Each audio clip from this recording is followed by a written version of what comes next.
Sony's decision to not pull out of The Interview, that movie starring James Franco and Seth Rogen, has led to some serious consequences. As we reported earlier, Sony executives did have their emails hacked. A lot of private information was leaked. Unfortunately, we did report on one of the leaked emails, which I now regret. It was a really bad lapse of judgment and a bad decision on my part.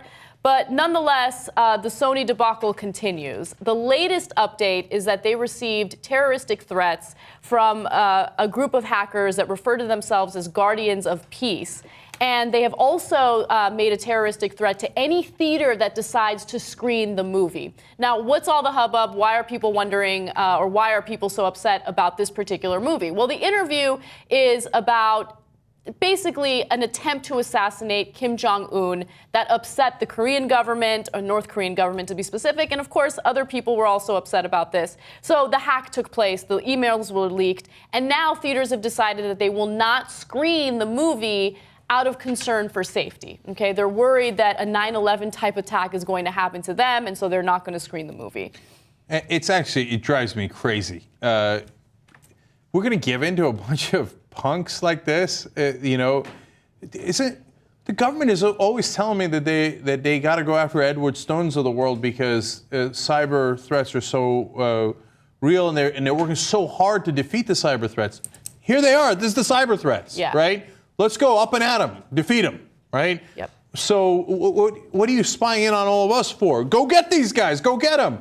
I hate that they gave into the threats. It reminds me of the whole Innocence of Muslim situation, right? Where this like low budget short was released on YouTube with like subpar actors. And then like Muslim extremists got upset and angry over it, right?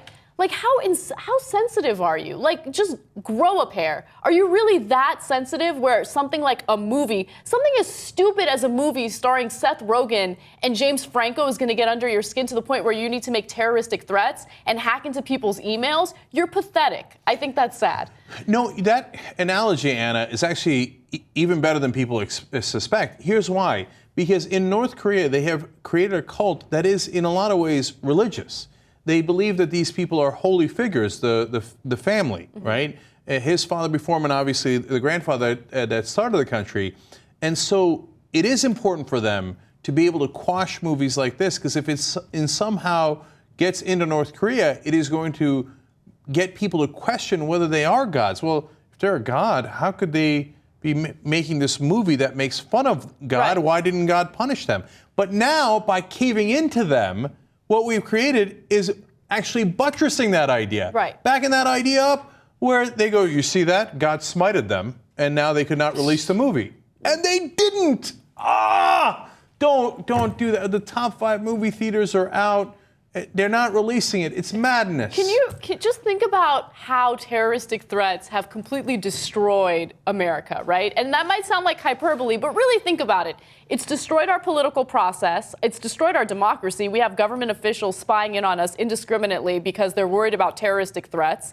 And now it's also destroying freedom of expression because a bunch of people are sensitive little pussies that can't handle a stupid comedy movie. It's a comedy movie. Right? There is no comedy in North Korea. They haven't laughed in decades. It's amazing. So it enrages me. It's one thing, the threats, the leaks, the hacks, etc., and the fact that we haven't even caught the guys. We're told that the government has all these geniuses that work for them to prevent this stuff, yet they never prevent it. They're really let good alone at finding catch the the porn guys. we watch, but yeah, okay. Anyway, but you can't give in to them. You can't give in to them. This is such a terrible mistake. Rosie O'Donnell went out there and said, I wouldn't see the movie. Right. We actually have the clip. What are you doing, clip. Rosie? Okay, here, let's go to the Rosie O'Donnell clip because I think this is a terrible message.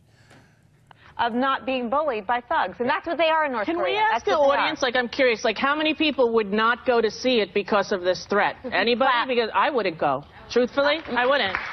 I don't know. Is that wrong of me? Like, no, of course not. I just feel like it's not worth it to me to see a movie that's supposedly not even really that funny. Like, why would I heard it's not a good movie, right? That's what people are saying. It's not like this is some Steven Spielberg epic. It's like a quirky, funny buddy movie with two, Seth Rogen, I think, is hysterical. I just think the point is, if you want to see it, don't let some goon in North Korea change your plan.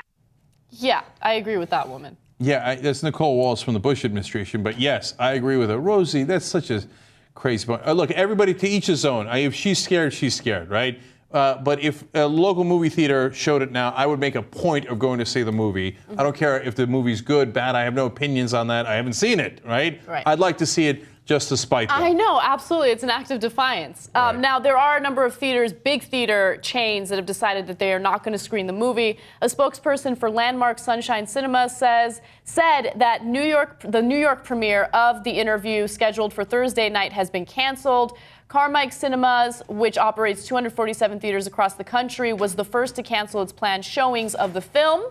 And also AMC Theaters, Regal Entertainment, Cinemark, Carmike Cinemas, and Cineplex Entertainment all have decided that they will not screen the movie. Those are the top 5. All and more in the top 10 have canceled. It's gone. They're not going to release it. So I'm deeply, deeply frustrated.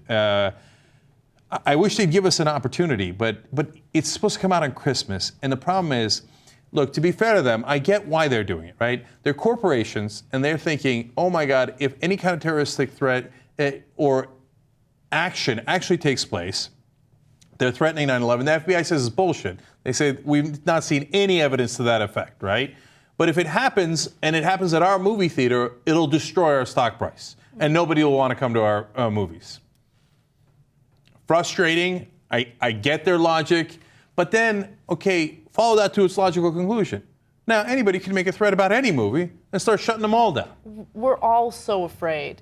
I mean, all you have to do is say terrorist, and everyone just freaks out. Yeah. And look, I can understand why people at Sony would be worried, right? I mean, the hack was devastating. It really was. It released so much personal information, personal emails. When a hack like that happens, you're on edge. So Sony totally understands why these theaters have decided to pull the movie. But at the same time, we got to be stronger than that. We can't let an upset dictator and a bunch of hackers completely change what we believe when it comes to the First Amendment. And I know this isn't the government coming in and saying you can't show the movie, but this is freedom of expression. We should allow it regardless of how much it offends us. You have the right to be offended, right? But people also have the right to create movies, create music that might not be so great for you. Yeah, we're getting pushed around by the fucking North Koreans. It drives me nuts. Yeah. It's unacceptable. It pisses me off so much, I didn't even say unacceptable.